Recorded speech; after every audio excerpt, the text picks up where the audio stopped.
굉장한 논쟁거리가 됐습니다.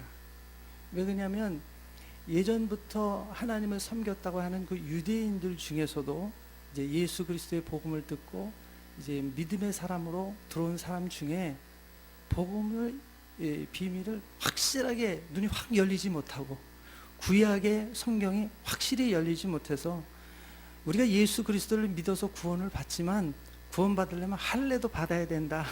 이제 그렇게 할례파가 나왔기 때문에, 그래서 사도 바울도 이 할례 논쟁 때문에 굉장히 골치를 썩었어요. 너희가 이방인으로서 구원받았지만 할례도 받아야 된다. 그러니까 믿음으로 구원받는 것은 사실이지만 그것만 가지고는 부족하고 반드시 할례를 받아야 된다. 이렇게 얘기합니다.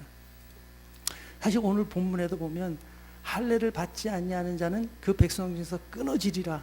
무시무시한 말이 있으니까 하여튼 할례는 받아야 된다. 그래서 할례 받아야 복음도 믿고 그래야 된다. 이렇게 논쟁이 됐습니다. 그런데 이 원인이 어디에 있느냐? 구약의 눈이 안 열려서 그래요. 오늘날에도 우리가 신약과 구약은 다른 것처럼 보이는데 전혀 안 그렇습니다. 구약의 하나님은 신약의 하나님이고 신약의 하나님은 구약의 하나님이지 다른 하나님이 아니라 한 하나님, 같은 하나님이에요.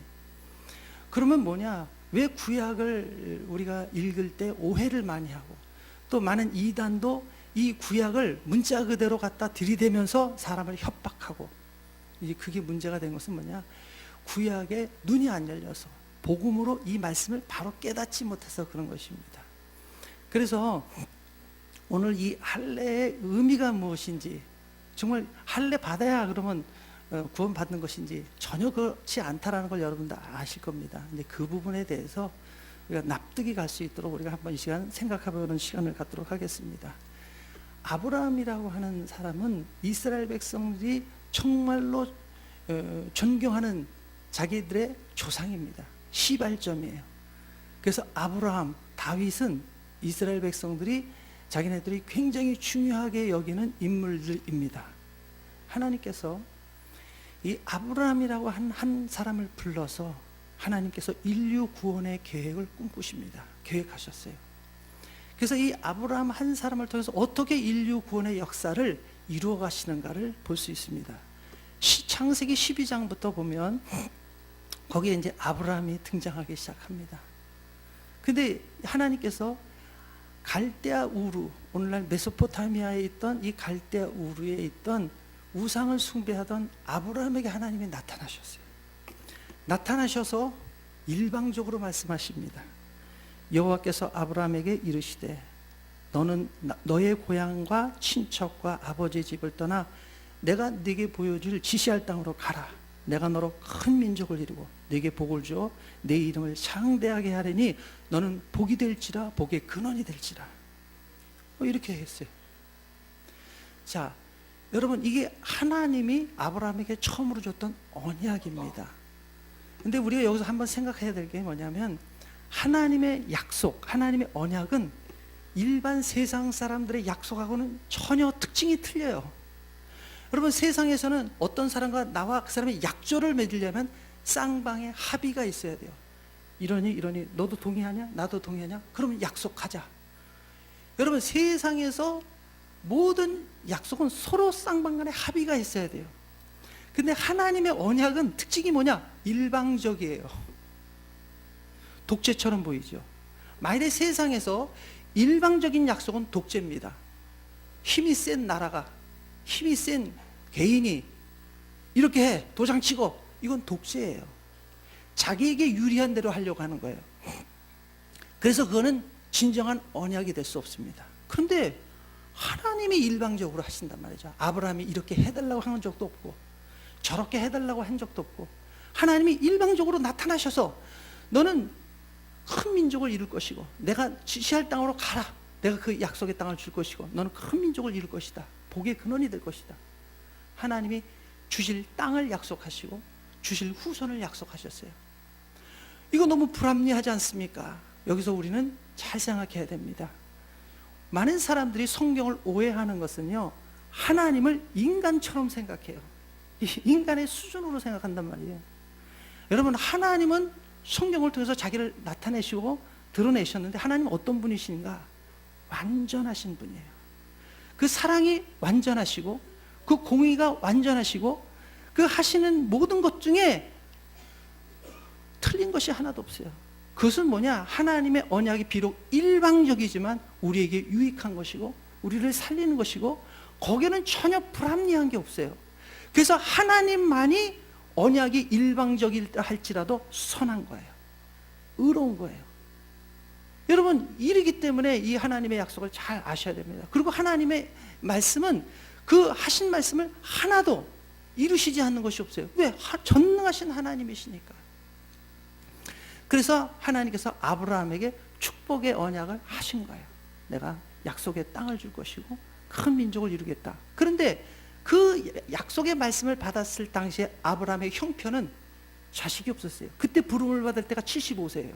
75세 때 부름을 받았어요. 그때 자식이 없었어요.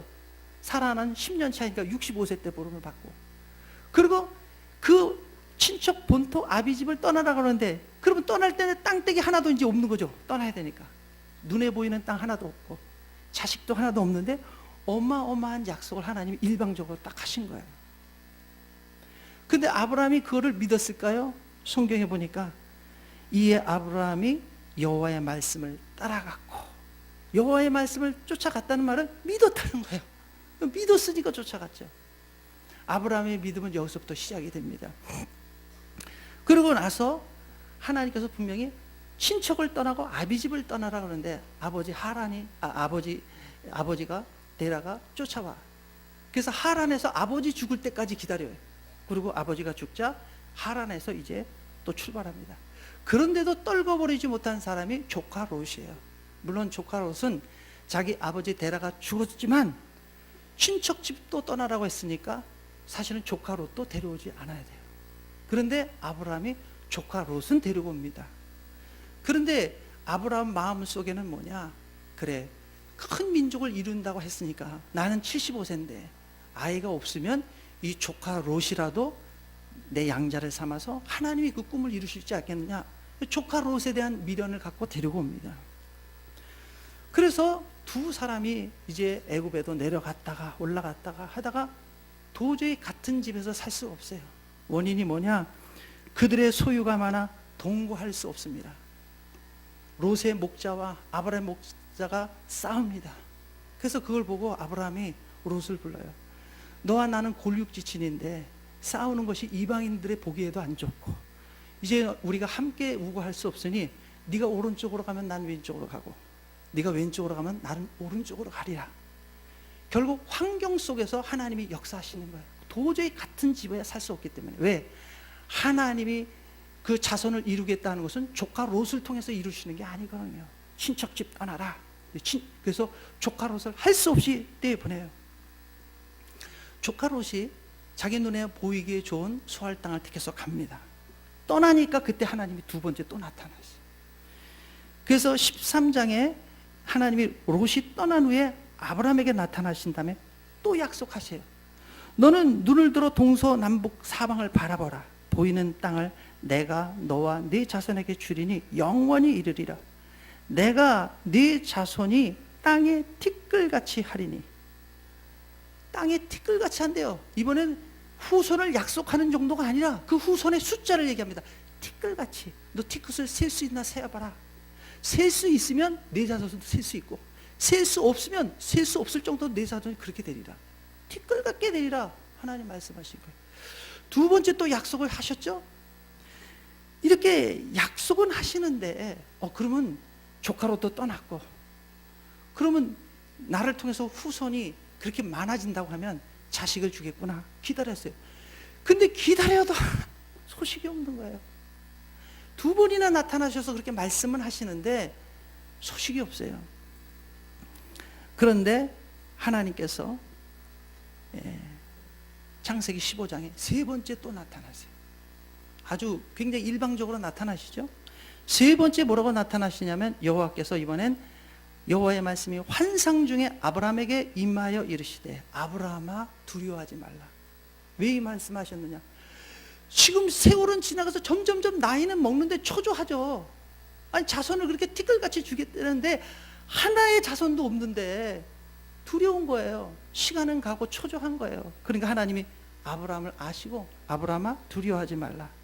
나는 네 방패요. 너의 지극한 큰 상급이니라. 하나님이 보고자고 큰 상급이래요. 근데 아브라함이 여기서 약간 좀 마음이 좀 상했어요. 왜냐? 그러면 빨리 당장 자식이라도 주시지. 뭐 이렇게 강간무소식입니까? 그때 아브라함이 뭐라고 하나님한테 대꾸를 하냐면 약간 좀 기분이 별로 그렇게 좋지 않은 대꾸예요. 주 여호와여, 무엇을 내게 주시려 하나이까? 나는 자식이 없사오니 나의 상속자는 이 다메섹 사람 엘리에셀입니다. 다시 말하면 하나님이 왜 내게 자식을 안 주십니까? 나의 큰 상급이라며요. 지금 얼마나 기다렸습니까? 그런데도 왜 없습니까? 소식이. 할 수 없이 내 상속자는 저 다메섹 출신의 엘리에셀이라는 종, 저 종이 충성되니까 저 사람을 양자 삼아서 나의 상속자로 삼을 수밖에 없습니다. 그런 소리예요. 하나님이 안 주셨으니까 씨를. 아브라함이 그래서 그렇게 얘기하잖아요. 주께서 내게 씨를 주시지 아니하셨으니 내 집에서 길린 이 사람이 내 상속자가 될 것이니이다. 그렇게 얘기하고 하나님께서 이 세 번째 나타나셔서 또 그런데 그 말씀을 듣고 또 응답하기를 또 답을 주시는 거예요. 아니다. 그 사람은 내 상속자가 아니라 내 몸에서 날 자가 내 상속자가 되리라. 이렇게 말씀하시는 거예요. 그리고 하나님께서 그를 이끌고 밖으로 나갔어요. 그때 때가 마침 밤이에요. 여러분 그 당시는 불빛도 없으니까 밤에 얼마나 캄캄하겠습니까? 하나님이 그때 그 밤에 아브라함을 데리고 밖으로 나가서 뭐라고 얘기하시냐? 하늘을 우러러 뭇별을 셀 수 있나 보라. 네 자손이 이와 같으리라.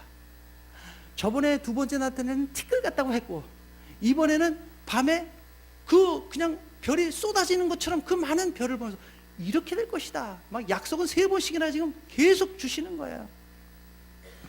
그런데 놀라운 사실은 이 창세기 15장 6절에 뭐냐?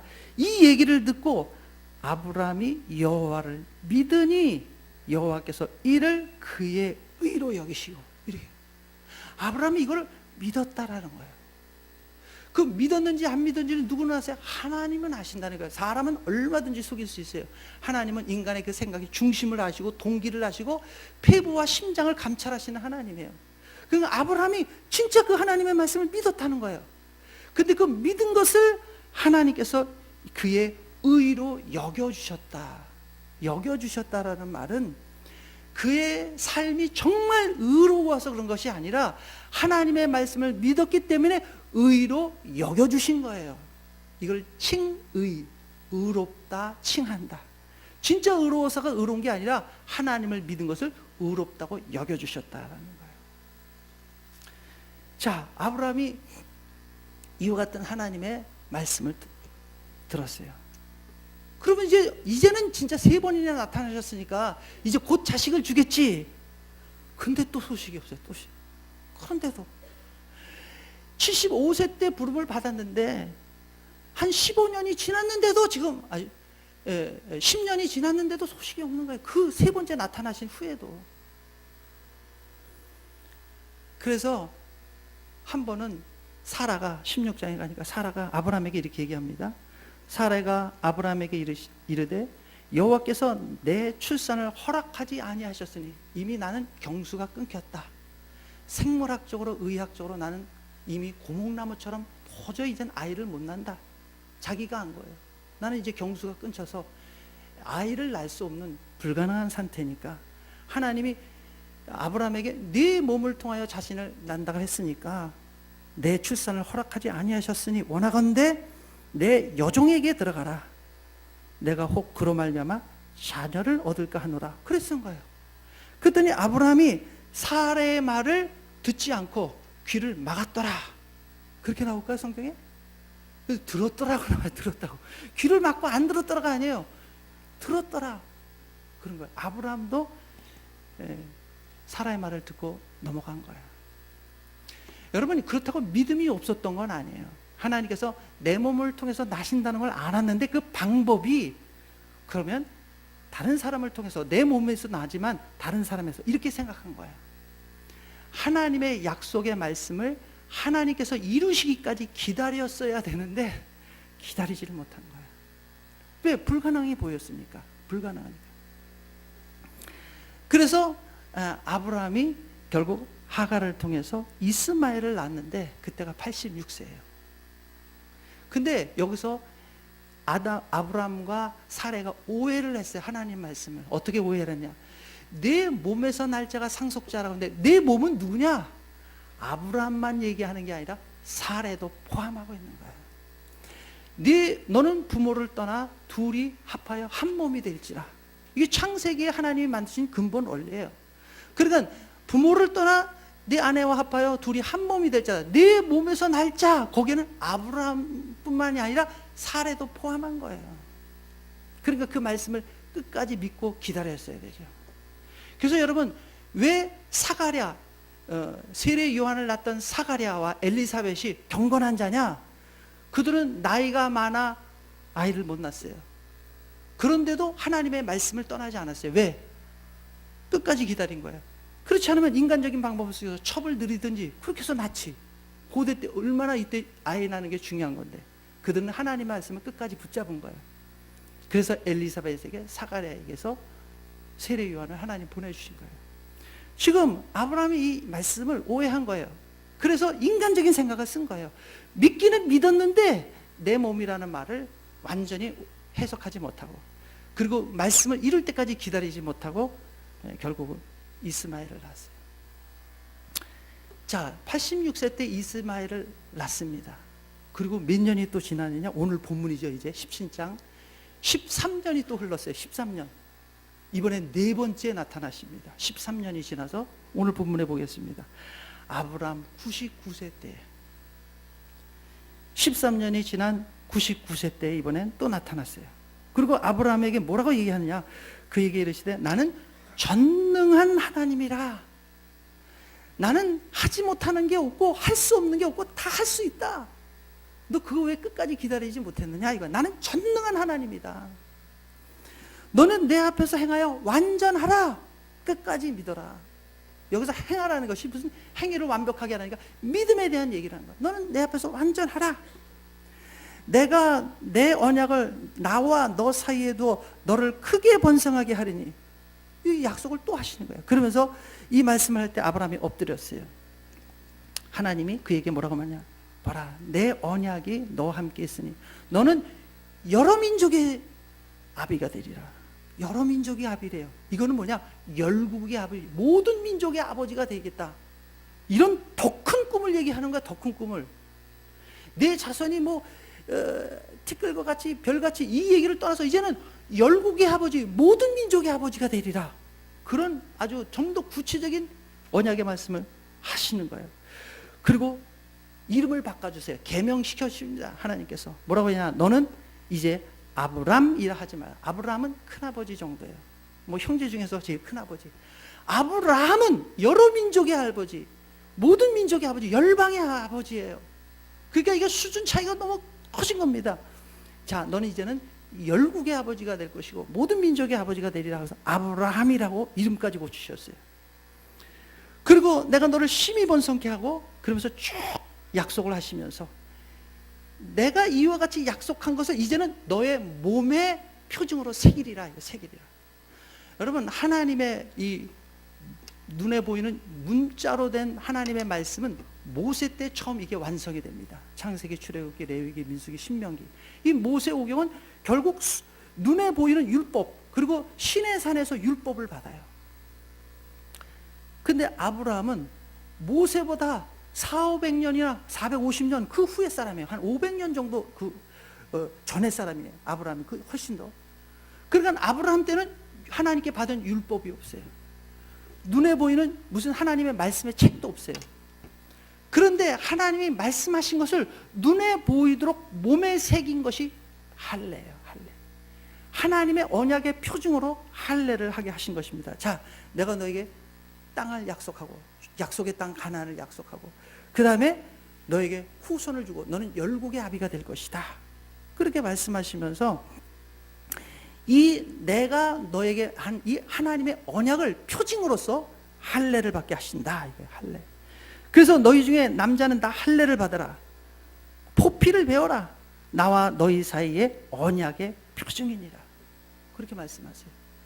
자, 하나님과 아브라함 사이에 언약의 표징으로서 할례를 한 거예요.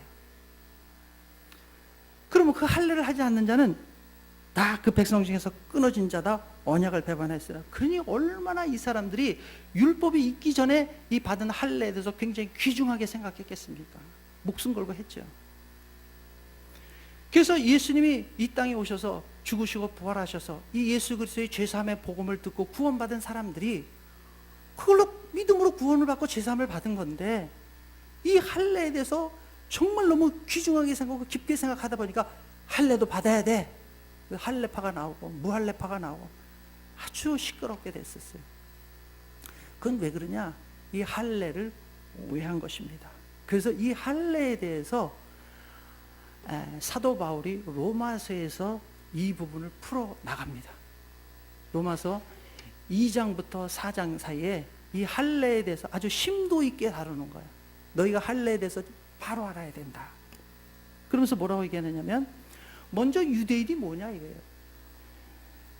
로마서 2장 28절 29절에 보면, 무릇 표면적 유대인이 유대인이 아니요 표면적 육신의 할례가 아니니라. 이면적 유대인이 유대인이며 할례는 마음에 할지니, 이런 말씀을 하십니다. 자, 표면적 유대인이라는 것은 육신적인 유대인, 겉으로 나타난 육신적인 유대인이 진짜 유대인이 아니다. 여러분, 유대인이라는 말은요 하나님의 백성이라는 뜻인데, 하나님의 백성은 하나님을 믿는 것이고 하나님의 말씀을 믿는 거고 구원받은 백성이에요. 그러니까 혈통적 육신적 유대인이 유대인이 아니라 이면적 유대인, 내면적 유대인, 하나님의 말씀을 진짜 믿는 사람, 내면적으로 하나님을 정말 믿는 사람, 그 내면적 유대인이 진짜 유대인이다. 그러므로 할례는 어디에다 하느냐? 마음에다 할지니라고 하는 거예요. 아니, 몸에다가 할례를 하는 게 아니라 마음에다 할례요. 그러면 이 마음의 할례를 하는 것이 신약에만 나오냐? 아니에요. 보니까 신명기에 나와요. 이미 구약에도 그 부분을 언급해 놨습니다. 신명기 10장 16절에 보니까, 그러므로 너희는 마음의 할례를 행하고 다시는 목을 곧게 하지 말라. 너희는 어디다가 마음의 할례를 하라고 신명기에 말씀하십니다. 그러면 도대체 마음의 할례하는 건 뭐냐? 이때까지 육신의 할례를 했는데, 여러분, 구약은요 다시 오실 예수 그리스도와 그 복음에 대한 상징이요 모형이요 그림자입니다. 여러분, 구약은 문자 그대로 그것을 받아들이는 게 아니에요. 예수 그리스도라고 하는 복음의 열쇠로 그 부분을 해석해내야 돼요. 신약은요 이미 그 실체이신 예수님이 오셔서 그냥 확 있는 그대로 받아들이면 되는 거예요, 신약은. 근데 구약은 다 모형이고 상징이고 그림자고 그걸 풀어내야 돼요. 풀어내야 돼. 그래서 그 의미와 뜻을 바르게 깨달아야 돼요. 그래서 구약이 어려운 것입니다. 그래서 말씀하신 거예요. 할례를 마음에 한다라는 게 뭔가에 대해서 얘기를 하는 것입니다. 여러분, 할례는요 아까 같이 하나님의 약속의 언약을 믿는 사람에게 그걸 믿었다는 표징으로 육체에다가 할례를 한 거예요. 오늘날에도 마찬가지입니다. 오늘날 하나님의 말씀인 예수 그리스도의 죽으심과 부활하심을 믿는 자가 바로 할례를 하는데, 그건 마음의 할례를 하는 거예요. 그래서 여러분, 구원의 원리가 똑같다라는 것을 이제 설명합니다. 뭐라고 얘기하느냐? 로마서 3장 30절에 할례자도 믿음으로 말미암아 무할례자도 믿음으로 말미암아 의롭다 하실 하나님은 한 분이십니다. 같은 하나님이라는 거예요. 여러분, 할례자도 어떻게 해서 의롭다고 여겨요? 믿음으로 구원을 의롭다고 여기는 거예요. 아브라함이 할례를 받았다는 것은 하나님의 약속을 믿었다고 하는 것을 표징으로 할례를 한 거예요. 그러니까 할례의 의미는 내가 하나님의 약속을 믿습니다, 그런 뜻이에요. 무할례자도 믿음으로 말미암아 의로워지는 것입니다. 그렇게 얘기하는 거예요. 그래서 성경이 뭐라고 얘기하느냐? 아브라함이 하나님을 믿음에 그것을 그에게 의로 여기신 바 되니라. 율법이 있기 전에 믿음으로 의롭다함을 얻은 것이다 라는 거예요. 여러분, 율법을 유대인들이 크게 오해를 했습니다. 시내산에서 모세가 하나님의 율법을 받아왔어요. 그 율법을 왜 받아왔느냐? 율법을 지킴으로 구원받으려고 율법을 받은 게 아니에요. 율법을 받은 것은 구원받은 하나님의 백성이 어떻게 살 것인가를 가르쳐 주는 거예요. 그게 십계명입니다. 많은 사람, 그 구약의 유대인들이 왜 착각하느냐? 십계명을 뭘 지켜서 구원받는 줄 알아요? 아니요. 믿음으로 의롭다함을 받은, 은혜로 의롭다함을 받은 하나님의 백성이 하나님의 백성답게 살기 위해서 하나님의 율법과 계명을 주신 거예요. 그래서 그는 구원받기 위한 것이 아니라 구원받은 자가 어떻게 살 것인가를 보여주는 것입니다. 이게 유대인들이 십계명을 오해한 거예요. 율법주의 서기관과 바리새인들이 오해한 거예요. 그래서 여러분, 율법은 바로 이와 같이 믿음의 백성이 의롭다함을 받은 사람들의 삶의 어떤 것들을 보여주는 거예요. 믿느냐? 믿으니까 율법을 따라 행한다라는 거예요. 애쓰고 힘쓰고. 그런데 하나님에 대한 믿음이 없어요. 하나님을 진짜로는 믿지 않아요. 그런데 율법만 지켜요. 그거를 우리는 종교라고 하는 거예요. 그래서 유대교가 참 기독교가 되지 못한 것은 그들은 하나님의 말씀을 진짜 믿지 않고 껍데기인 율법의 형식만 지키는 거예요. 그러니까 종교죠. 하나님과 상관이 없는 거죠. 기독교 신앙을 종교로 변질시켜 버린 거예요. 그래서 서기관과 바리새인들이 예수님의 힐난을 받은 거예요. 만일에 서기관과 바리새인들이 진짜 하나님을 믿었다면 하나님의 말씀대로 오신 예수님을 영접했을 거예요. 받아들일 거예요. 왜? 예수님은 말씀대로 오셨으니까. 말씀대로 행하셨으니까. 근데 그들이 말씀을 안 믿었으니까 오신 예수 그리스도를 믿지 않고 받아들이지 않는 거예요. 그건 뭐예요? 말로는 주여 주여, 말로는 하나님 하나님 했지만 진짜로는 하나님 말씀 안 믿었다라는 거죠. 하나님은 속지 않으세요. 그래서 하나님께서 이 아브라함에게 할례를 주신 것은 그가 하나님의 말씀을 믿음에 그것을 의롭게 여긴 것을 이제 육체의 할례를 통해서 하나님께서 그거를 인을 친 것이다 라고 로마서에 얘기하는 거예요. 로마서에 뭐라고 얘기하느냐? 바로 이게 인치신 거예요. 그리고 에베소서에서도 그 말씀이 에베소서 1장 13절에 보면 너희의 구원의 복음을 듣고, 너희가 구원의 복음을 듣고 그 예수 그리스도 안에서 믿어 약속의 성령으로 인치심을 받으셨으니, 여기 인쳤다는 말이 나와요. 인쳤다라고 하는 것이 도장이라는 뜻이에요. 도장인자, 도장을 찍었다라는 뜻이에요. 이게 무슨 소리냐? 분명히 사도 바울이 로마서에서 뭐라고 얘기하느냐면, 할례표를 받은 것은 아브라함이, 할례표를 받은 것은 할례가 없었던 무할례 시의 믿음으로 된 의를 인친 것이니, 그렇게 해석하잖아요. 그러니까 아브라함이 할례를 받은 것은 그 창세기 15장의 무할례 때, 할례를 받기 전에 이미 하나님의 말씀을 믿음의 그것을 하나님의 의로 여기셨는데, 그 의로 여기신 것을 인친 것이 할례다 이거예요. 할례. 그러니까 할례는 하나님의 말씀을 믿은 것을 인을 친 거다, 도장을 찍은 것이다 라는, 눈에 보이도록. 믿음이 눈에 보입니까? 안 보이죠. 그 안 보이는 믿음을 겉으로 이 할례를 통해서 표징으로 나타내는 거예요. 내가 믿는다는 표징을 나타내는 거예요. 그래서 이것이 이제 예수님을 통해서 완성이 된 것입니다. 그래서 오늘 여기 보면 예수 그리스도의 복음을 듣고 그 안에서 믿어, 이번에는 뭘로 인을 치느냐? 할례로 인을 치는 게 아니라 성령의 인치심을 받는다라는 거예요. 똑같이. 여러분, 오늘 우리가 이제 하나님의 뜻이 뭐냐? 하나님은 구약에 예언됐던 예수님, 예언됐던 메시아 그 그리스도가 예수님이에요. 그 예수님의 약속의 말씀대로 오셔서 그 말씀대로 행하셔서 구원을 이루셨어요. 십자가에 죽으시고 부활하셔서 우리의 생명을, 우리의 죄를 대속하시고 그 죄값을 치르셔서 부활하셨어요. 그렇기 때문에 구약의 그 예언된 말씀대로 예수님을 받아들여서 믿음으로 아브라함과 똑같이 믿음으로 구원을 받게 된 거예요. 의롭다 여김을 받은 거예요. 하나님 백성이 됐다, 하나님 자녀를 삼았다라고 하는 것은 구원받았다라는 거예요. 의롭게 됐다라고 하는 뜻입니다. 그러면 구약시대의 할례는 오늘날 뭐와 같으냐? 그게 물세례와 같은 것입니다. 여러분, 어떻게 구원받았나? 구원의 과정을 한번 생각해 보세요. 여러분이 예수님이 여러분의 죄를, 나의 죄를 대신 담당하시고, 죄 없으신 예수님이 죄 있는 우리의 죄를 대신 짊어지고 십자가에서 그 값을 치르시고, 그 값을 치르셨다는 증거로 사흘 만에 부활하셨어요. 그러면 우리가 그 복음을 듣고 마음에 믿어 우리가 죄사함을 받을 때 성령으로 거듭나게 되는 거예요. 여러분, 성령으로 어떻게 거듭납니까? 성령으로 거듭나는 방법은 딱 하나예요. 예수 그리스도의 십자가 복음을 듣고 믿어 순종함으로 성령을 받게 되는 거예요.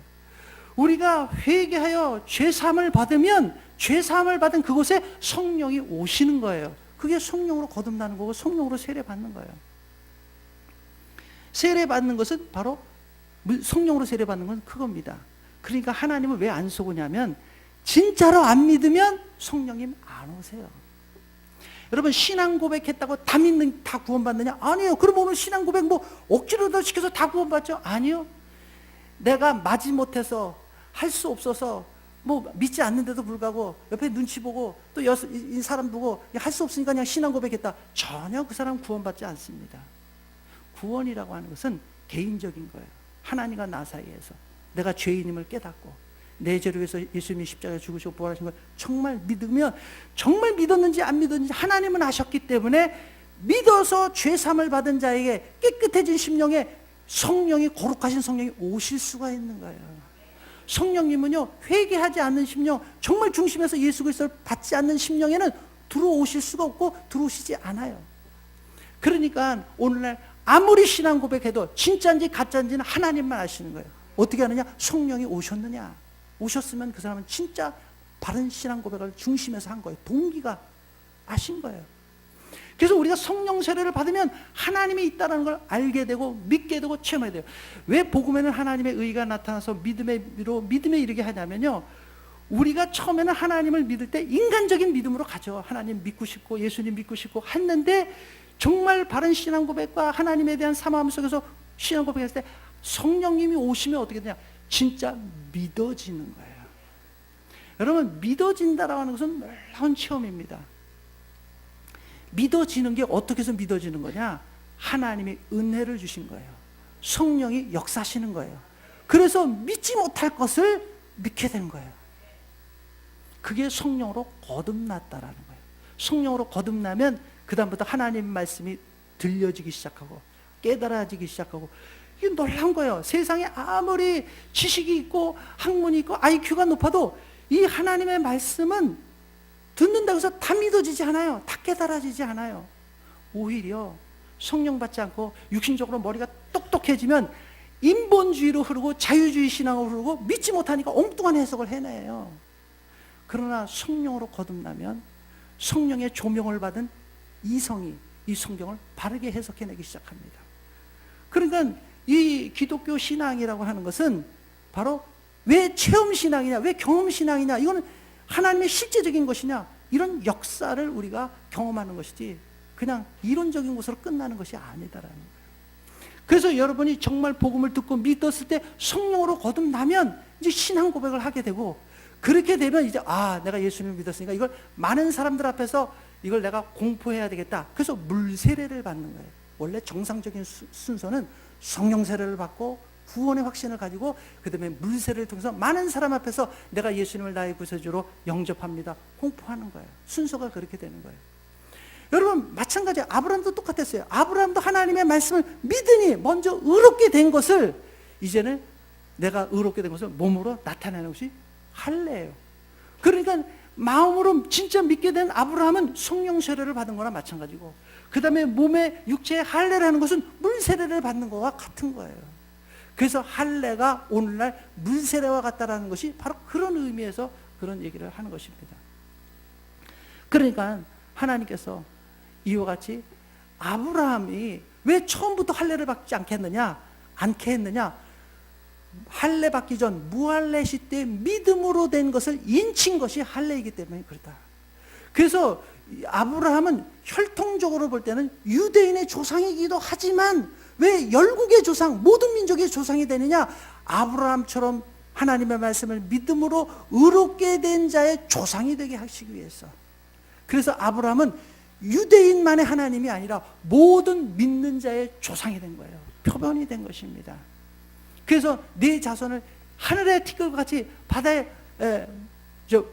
땅의 티끌같이 바다의 하늘의 별과 같이 되겠다는 것이 바로 믿는 백성 열국의 조상이 된다라는 것이 성취가 된 것입니다. 오늘 그렇게 오늘날 이렇게 얘기합니다. 그러면 이제 논쟁이 딱 끝나지는 거예요. 여기서 왜 끝났냐? 할례를 여러분 받아야 구원받습니까? 안 받아야 구원받습니까? 상관이 없어요. 상관이. 아브라함이 믿었을 때 이미 그것을 의롭다 여김을 받은 거고, 그걸 바깥으로 나타낸 표징이 할례이기 때문에 할례를 받아야 구원받는다 안 받아야 상관이 없습니다. 이걸 바꿔서 얘기하면 물세례를 받아야 꼭 구원받느냐 안 받느냐 상관이 없어요. 물세례 아무리 받으면 뭐합니까? 성령으로 거듭나지 않았는데. 그래서 성령으로 거듭나야 돼요. 예수님께서 니고데모에게 분명하게 말씀하셨습니다. 내가 진실로 진실로 너희에게 말하노니 사람이 물과 성령으로 나지 아니하면 결코 하나님 나라에 들어갈 수 없느니라. 물과 성령으로 거듭나야 되는데, 물이 뭡니까? 물, 하나님의 말씀이지. 빌립보서에도 아내, 그리고 교회, 성도에 향하여 뭐라고 표현하고 있냐면 그게 아내죠. 아내에 대한 표현을 뭐라고 표현하냐, 이건 그 교회고 성도인데, 사람이 물로 씻어 말씀으로 깨끗게 하시고, 물로 씻는데 그게 뭐냐? 말씀으로 깨끗하여지니라, 이 소리예요. 그래야 거룩하게 됐다라는 거예요.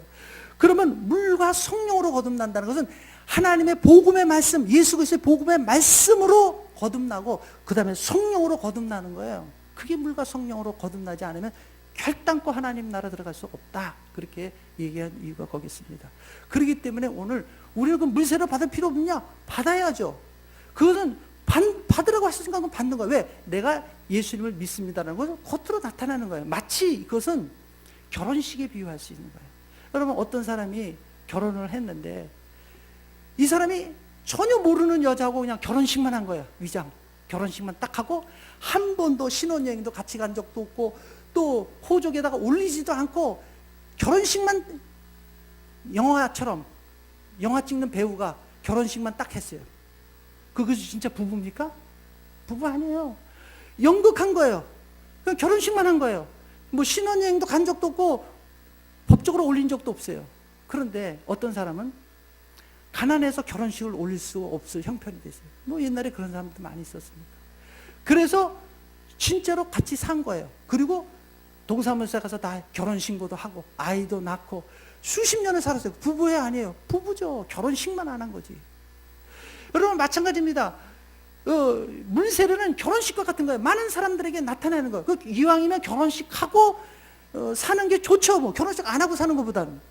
마찬가지로 물세례도 하나님 명하신 건데 받는 게 좋은 거예요. 왜? 많은 사람들 앞에서 내가 예수를 믿습니다라는 물세례예요. 근데 물세례를 목사님이 받으라니까 할 수 없이 받고 집에서 옆구리를 쿡쿡 씻으니까 하도 없이 받았어요. 그래서 구원받는 건 아니라는 거예요. 그래서 유아세례라고 하는 것도, 유아세례가 구원을 주느냐? 아니요. 할례처럼 아무 상관이 없어요. 구원이라는 건 내가 인격적으로 예수님을 복음을 듣고 믿고 내가 개인적으로 영접해야 돼요. 유아세례는 부모의 신앙이에요. 부모의 신앙. 뭐 유아세례 받지 말라 그런 얘기는 안 하겠어요. 왜? 유아세례는 받으려면 그 부모의 열정, 부모의 희망사항이에요. 내가 이렇게 되기를 원한다라는 거지, 그 물세례가 그 아이에게 구원을 도장 찍는 건 아니다라는 거예요. 자, 그래서 이 할례에 대해서 깨닫게 된 거예요. 아, 할례. 그러니까 할례는 이게 받아도 되고 안 받아도 된다. 이건 구원과 상관없는 거다.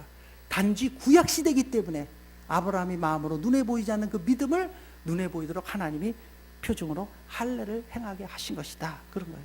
근데 오늘 본문에 보니까 할례를 하는데 며칠 만에 태어난지요? 8일 만에 하래요. 8일 만에. 아니, 태어난 지 그냥 직후에 해버리면 안 될까? 왜냐하면 태어나면 처음에는 통각이, 아픔을 느끼는 통점이 좀 형성되기 전에 하면 뭐 아픔도 덜 하고 더 좋지 않겠는가? 8일 만에. 근데 하나님은 아니에요. 직후에 하지 말고 왜 8일 만에 하셨을까? 성경에는요, 숫자의 의미가 있습니다. 이 8이라고 하는 숫자의 의미가 하나님 여기에는 메시지가 있는 거예요. 여러분, 원래 하나님이 세상을 6일 창조하시고 제7일째 안식하셨잖아요. 그래서 인간의 사이클이 일주일이라고 하는 사이클이에요. 원래 출발이 어떻게 돼? 일요일, 월, 화, 수, 목, 금, 그리고 토요일이 안식일이에요. 그러니까 일요일서부터 금요일까지가 6일이고 7일째가 토요일이에요. 그래서 지금도 유대인들은 구약의 그 안식일을 왜 고집하느냐? 성경의 구약에 있는 안식일을 지키자. 그래서 뉴욕의 금융가를 잡고 있는 이런 유대인들에 의해서 토요일 날 거기는 쉬어요. 또 이 부분에 대해서 눈이 안 열린 안식교인들도 토요일 날 안식일을 해야지. 그게 성경의 구약에 나오는데 왜 그것들을 안 지키느냐? 그리고 그 토요일 날을 안식합니다. 그들은 우리가 생각하는 일요일, 이 주일을 그냥 평일로 생각하는 거예요.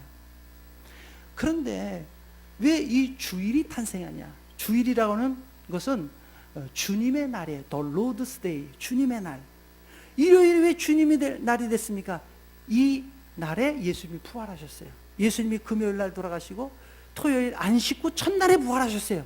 그러니까 일요일 날이에요. 그게 일, 월, 화, 수, 목, 금, 토 일주일이 지나고 8일째 되는 날, 8일째 되는 날 일요일 날 부활하셨어요. 그래서 그걸 주님의 날, 주님이 부활하신 날. 그래서 그때부터 이제 신약 시대는 그 날을 주일로 정하고 이제는 그 날을 우리가 하나님 앞에 구별해 예배드리는 날로 정해버린 거예요. 그리고 그 안식일이라고 하는 것은 예수 그리스도의 십자가의 죽으심과 부활하심으로 우리가 이제 육체의 안식뿐만 아니라 영혼의 안식을 완성하신 거예요. 안식일의 완성을 예수님이 십자가 사건으로 완성하셨어요. 매일이 이제는 우리의 안식이래요. 여러분, 안식이라는 것이 육체만 쉬는 겁니까? 구약은요, 육체의 쉼을 통해서 우리의 영혼과 마음의 쉼을 표현한 것뿐이에요. 왜? 표현할 길이 구약은 물질적인 것, 눈에 나타나는 것으로 해야 되니까. 그래서 진정한 안식은 죄에 신음하고 있던 우리들이 죄 사함을 받음으로 진정한 영의 안식을 누리고, 그것이 예수님의 십자가의 죽으심에 부활하심으로 완성이 된 거예요. 그래서 안식일은 예수님을 통해서 이루어진 거예요.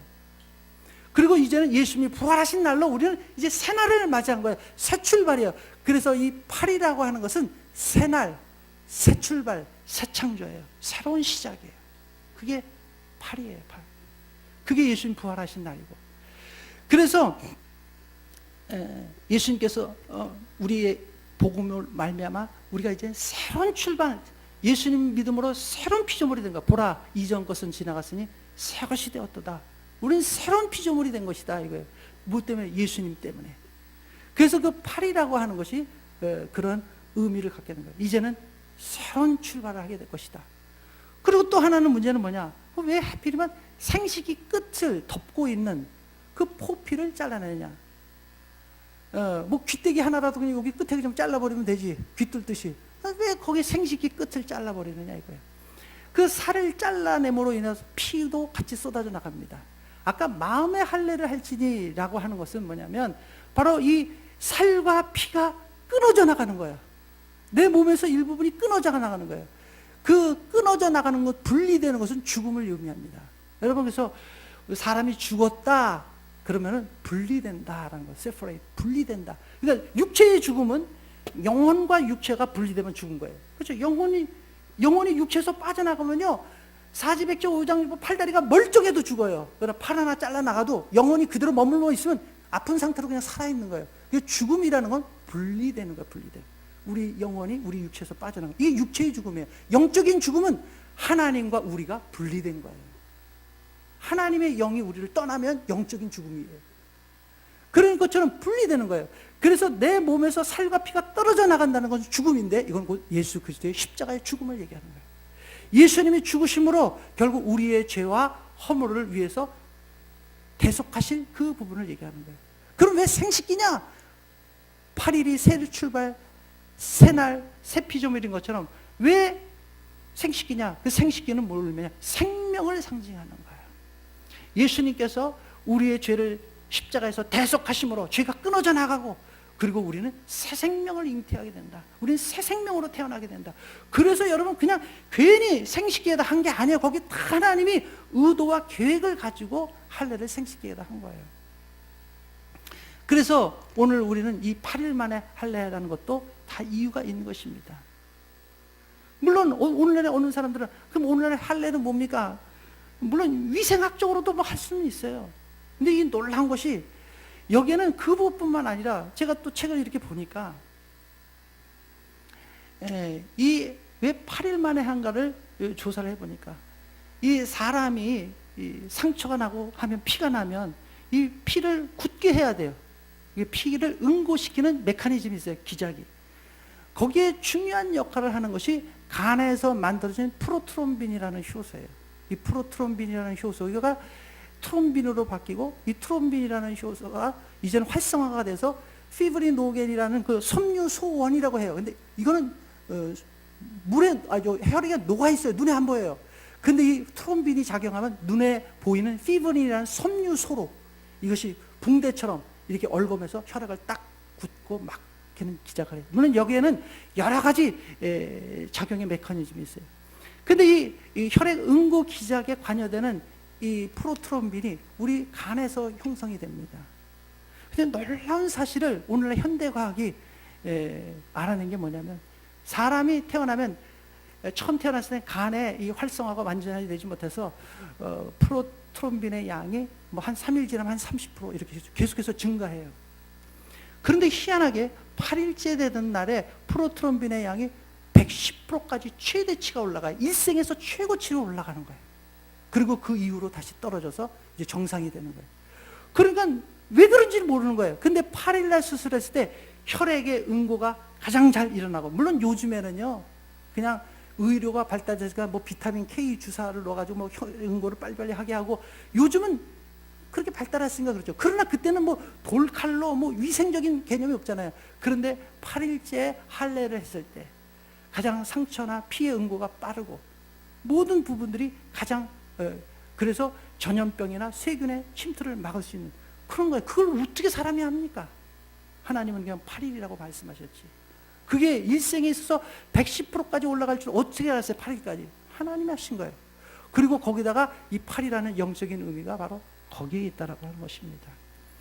그래서 오늘 말씀을 좀 마무리하면 그렇습니다. 하나님 언약의 표징 할례라고 했는데, 여러분 구약을 그래서 잘 이해를 해야 되는 게, 구약 가지고 오늘날 이단이 사람들을 협박하기 때문에 그렇다고 그랬잖아요. 여러분 지금 양이나 염소나 비둘기 가지고 제사 지내면 야, 저 사람 믿음이 좋다 그럽니까? 불신앙이고 하나님 대적하는 거죠. 왜? 예수님께서 양이 되고 비둘기가 되어서 바로 대속죄를 예수님이 대신하신 거예요. 구약의 짐승의 피로 일시적으로 덮었던 죄의 덮음이 아니라 이제는 영원한 하나님의 그 실체가 오셔서 자기 몸을 제물로 삼아 대제사장이 되어 영원한 제사를 단번에 드려버린 거예요. 완전히 해결한 거예요. 번제, 속죄제, 속건제 이거 다 완성된 겁니다. 예수님의 십자가 죽음으로. 그러니까 오늘날 유대인들이 내가 다시 성전을 짓고 다시 옛날로 제사로 회복한다? 예수님 안 믿는다는 소리예요. 하나님 안 믿는다는 소리예요. 그러니까 이와 같이 구약에 이루어진 걸 갖다가 오늘 하면 어떡합니까? 할례도 이미 완성된 거예요. 그러니까 여러분 구약은요 예수 그리스도로 다 완성된 거예요. 완성되지 않은 예언들은 다시 오실 예수님에 대한 예언 몇 가지밖에 안 남았어요. 이미 구약에 있는 계명, 율례, 절기 그건 다 예수님에 대한 얘기예요. 예수님 오셔서 다 이루신 거예요. 유월절도 마찬가지예요. 예수님 십자가 사건이에요. 오순절도 뭐냐, 미리 추수니까 바로 첫 성도가 탄출한 거예요. 무교병을 먹는 것도 이젠 예수님을 믿는 사람이 누르고 없는 떡, 흠 없는 하나님의 말씀을 이제 먹고 그것을 양식 삼아가는 거예요. 이런 모든 것들이 다 하나님 말씀대로 예수님을 통해서 완성이 된 거예요. 그래서 여러분 그러므로 우리가 속지 말고 미혹되지 말고 구약은 다 예수님에 대한 복음으로 열지 않으면 그건 다 미혹되기 쉬운 것이다. 그걸 여러분 꼭 알고 얼마나 감사합니까? 여러분 오늘날 그래서 여러분이 은혜의 시대예요. 옛날같이 옛날에 율법 가지고 여러분들이 신앙생활 하려고 해보십시오. 이건 너무 편하고 너무 쉽고 너무 감사하니까 사람들이 그거를 깨닫지 못할 정도로 너무 감사하잖아요. 우리가 뭘 해가지고 구원을 받습니까? 오직 예수님이 내 죄를 위해서 죽으시고 부활하신 것을 믿음으로 구원을 받는 거예요. 근데 진짜 구원받는 믿음을 가진 사람은 자라납니다. 변화됩니다. 물론 하나님께서도 이 사람이 진짜 믿었느냐 안 믿었느냐 아세요. 가짜로 믿는 사람은요 변화되지 않습니다. 가짜로 믿지 않는 사람은 믿음이 자라지 않아요. 아브라함도 처음에는 그 겨자씨만한 믿음이지만 점점 겨자씨보다 못하죠. 여러분 겨자씨라는 것도 엄청난 믿음이잖아요. 그 우리의 그 믿음이 아브라함도 보시죠. 나중에는 하나님은 없는 것을 있는 것처럼 부르시는 하나님이다. 죽은 자를 살리시는 하나님이다. 그 신앙 고백까지 그 단계까지 그 절정까지 가잖아요. 이삭을 번제로 드릴 때. 그러니까 자기 나이 100세 때, 사라 나이 90세 때 하나님이 없는 것을 있는 것처럼 부르시잖아요. 그리고 죽어야 될 이삭을 하나님이 절대로 인신제사 안 받아요. 그건 인류 역사는 구속사적으로 딱 한 번 시험하신 거지. 그리고 사람 진짜 죽지도 않았잖아요. 그건 깨우치기 위한 거지. 오늘날에도 야 이삭처럼 너 바치랜다 100% 이단입니다. 절대로 그런 일은 없는 거예요. 그래서 하나님께서 결국은 아브라함을 믿음의 절정의 수준까지 올라가게 하잖아요. 죽은 자를 살리고 없는 것처럼 있는 것도. 여러분과 저도 마찬가지입니다. 그래서 오늘 마지막으로 얘기하는 그분이 아브라함이 어떻게 믿었느냐? 바랄 수 없는 중에 바라고 믿었다라는 거. 바랄 수 없는 중에 바라고 믿었다는 게 뭐냐면요, 믿을 수 없는 걸 믿었다라는 거예요. 소망이 없는 걸 믿었다라는 거예요. 한번 여러분 정신 차리고 생각해 봅시다. 90세, 100세 이미 죽은 자와 같다라고 표현한 그 사람이 어떻게 날 수 있습니까? 그건 경수가 끊쳤는데, 월경이 끝났는데 그럼 못 낳는 거예요. 그거는 바랄 수 없는데 바라고 믿었다라는 거예요. 기적을 믿었다라는 거예요. 근데 이게 아브라함만이 아니라 너희도 마찬가지다. 사도 바울은 얘기해요. 왜 그러냐? 여러분도 한번 생각해 보십시오. 동전녀, 처녀 탄생 믿어집니까? 하나님의 구약에 있는 이 많은 기적이 믿어집니까? 이성을 가진 사람은 못 믿을 거예요. 저도요, 사실은 예수님을 믿고 싶었어요. 예전에 교회 다니면서 하나님을 믿고 싶었어요. 그런데 믿고는 싶은데 이게 엄청난 사건들이 다 안 믿어지는 거죠. 이게 정신 나갔나? 이거 어떻게 믿어? 믿고는 싶은데 못 믿는 거예요. 왜? 너무 어마어마하니까. 내 이성이 이걸 허락을 안 하는 거예요. 그런데 믿게 됐어요. 왜 놀랬느냐? 아브라함처럼 바랄 수 없는 것을 바라게 된 것처럼 믿을 수 없는 것을 믿게 된 거예요. 그건 저도 놀랐어요. 왜 그러냐? 그래서 도대체 이게 어떻게 된 거냐? 이 믿을 수 있는 믿음을 하나님이 주신 거예요. 하나님의 믿음을 부신 거예요. 너희가 그 은혜를 인하여 믿음으로 말미암아 구원을 얻었나니 이것이 너희에게서 난 것이 아니요 하나님의 선물이라. 그러니까 하나님의 선물이라는 것은요, 자기 믿음으로 구원받는 것처럼 출발은 그렇게 보이지만 하나님이 주시는 믿음으로 우리가 구원을 받게 된다는 거예요. 아브라함도 도저히 믿을 수 없는 상황에서 믿을 수 없는 것을 믿은 것처럼 우리도 도저히 믿을 수 없는 것을 믿도록 하나님이 은혜를 베푸시고 역사를 하신 거예요. 이게 똑같은 것입니다. 아브라함하고 다른 게 하나도 없어요. 우리도. 그래서 여러분 복음을 전할 때 다른 사람이 쑥덕쑥덕 다 믿는 게 아니라 논리적이고 이성적이고 합리적이면 얼마나 많은 사람들이 믿겠습니까? 근데 성경은 안 그렇거든요. 하나님이 은혜가 역사하지 않으면 정말 피조물로서의 겸손의 주님 앞에 나가지 않으면 믿을 수 없는 걸 믿도록 하나님이 은혜를 베푸시는데 그거 어떡합니까? 그래서 우리가 복음을 전해서 다 믿는 게 아니에요. 다 받아들이는 게 아니에요. 하나님의 은혜가 필요한 거예요. 그래서 우리가 기도하는 거고, 그리고 하나님의 역사와 궁유를 구하는 것인 것입니다. 그러면 오늘 우리가 이 하나님의 언약 표정을 할례의 말씀을 통해서 여러분이 받은 이 믿음이 얼마나 귀하고 우리가 받은 구원이 얼마나 소중한 것인지를 깨달아서 우리가 귀히 여겨서 복음 안에서 뿌리를 내려가며 증거하는 저와 여러분이 되기를 예수님 이름으로 축원합니다. 이 시간 우리가 기도할 텐데 들어오다 보니까 중고등부 수련회가 있다고 해서 기도 제목 쪽지 다 받으셨을 거예요. 그래서 그 쪽지를 보시면서 여러분 기도해 주시고요. 또 오늘 주신 말씀을 따라서 우리 또 월계교회가 예수님 안에서 믿음의 뿌리를 잘 내리고 교훈을 받아 굳건히 서 나가는 그런 교회가 되게 해달라고, 특별히 우리 최영 목사님 하나님께서 성령으로 충만케 하셔서 성도들과 함께 한마음 한뜻이 되어서 승리하는 우리 월계교회 되게 해달라고 우리 합심해서 통성으로 기도합니다. 할렐루야. 하나님 아버지 감사와 찬양과 영광 오늘도 성령과 말씀과 저희를 충만케 하시옵소서. 성령의 역사와 주옵소서. 하나님 주님의 은혜가 말씀하신 대로 아버지와 교회로 수련회에 함께하여 주시옵소서. 오늘 성도가 한 사람 한 사람 위에 하나님의 은혜로 말미암아 역사를 얻으며 그 믿음으로 말미암아 예수라고 고백하오니 예수가 나의 구세주시고 나의 구원 되시고 나의 왕이심을 고백하며 믿음의 삶이 될 수 있도록 하나님의 들어주신 은혜를 베풀어 주시옵소서. 주님을 바라며 나아가기를 소망합니다. 이 인생길 가운데 나의 삶을 인도하시며 주관하시는 하나님의 놀라우신 은혜만을 바라며 나아가는 믿음의 삶이 될 수 있도록 주님이 하고 들어주시옵시고 성령의 충만하심으로 말미암아 예수 이름을 부르며 나아가는 자녀가 될 수 있도록 하나님의 은혜를 베풀어 주시옵소서. 주님 발을 바라보기를 원합니다. 주의 은혜만을 구하며 나아가기를 말씀합니다. 아버지 오직 예수만을 바라보며 나아갈 수 있는 믿음의 자녀가 될 수 있도록 성령으로 임하여 주시옵시고 함께하여 주시옵소서. 하나님의 약속의 말씀을 붙들며 나아갈 때 그 말씀이 우리에게 인도하시며 아버지 말씀이 아버지 하나님 우리의 삶을 붙드시게 될 줄로 믿사오니 주님만을 바라보며 주시옵소서. 하나님만을 의지하게 하여 주시옵소서. 모든 것을 주께 내어 맡기며 날마다 예수의 십자가를 앞에 엎드려 하나님의 나만을 가면하고 예배의 자녀가 될 수 있도록 아버지 하나님의 붙잡아 주시옵소서. 모든 은혜에 감사하며 찬양하며 오직 주의 이름만을 부르짖기를 원합니다. 아버지 우리로 할 수 없는 주의 노력으로 될 수 없는 아버지 하나님의 구원의 역사가 하나님의 선물로 말미암아 하나님의 은혜로 말미암아 이루어진 것을 기다사오니 주님을 바라보게 하여 주시옵시고 주님의 말씀만을 붙들게 하여 주셔서 날마다 예수 그리스도와 함께 살아가는 믿음의 삶을 십자가의 복음을 들고 나아가는 은혜의 삶이 우리의 삶이 될 수 있도록 하나님이여 도와주시옵소서. 주님만을 바라보기를 원합니다. 아버지 우리는 아무런 공로가 없음을 깨닫게 됩니다.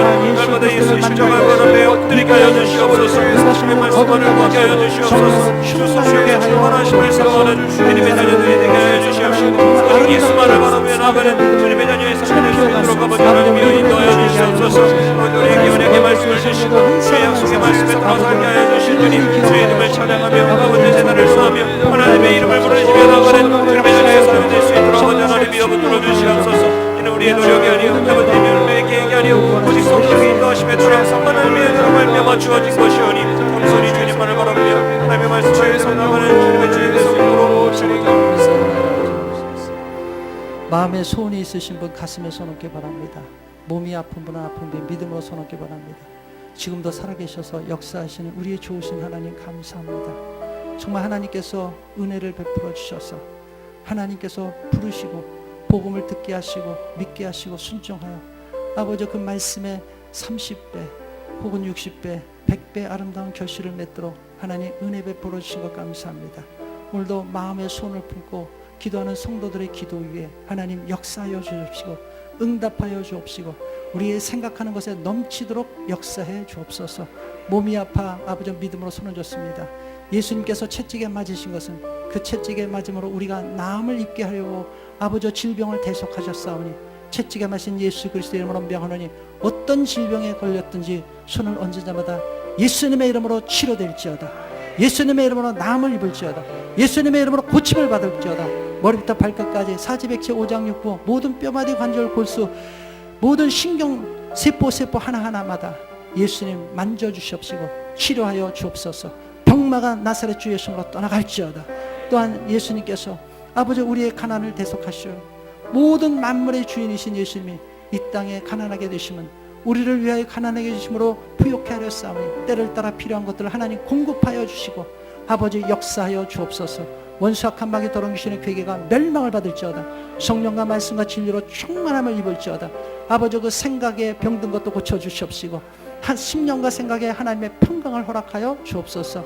아버지 중고등부 수련회 위에도 하나님께서 은혜 베풀어 주시고 역사하여 주셔서 아버지 건강한 모습으로 아버지 은혜 가운데 잘 마칠 수 있게 하여 주옵소서. 한 주간도 주님께 의탁합니다. 우리의 생각과 마음과 발걸음을 주장하시고 인도하여 주옵소서. 감사를 드리며 귀하신 예수님의 이름으로 기도하옵나이다. 아멘. 할렐루야. 은혜 받았습니다. 우리 옆에 있는 분에게 인사하겠습니다. 은혜 받았습니다. 인사하겠습니다. 한 번 더 인사할까요? 응답 받았습니다. 인사하겠습니다. 다른 복음은 없습니다. 그렇죠?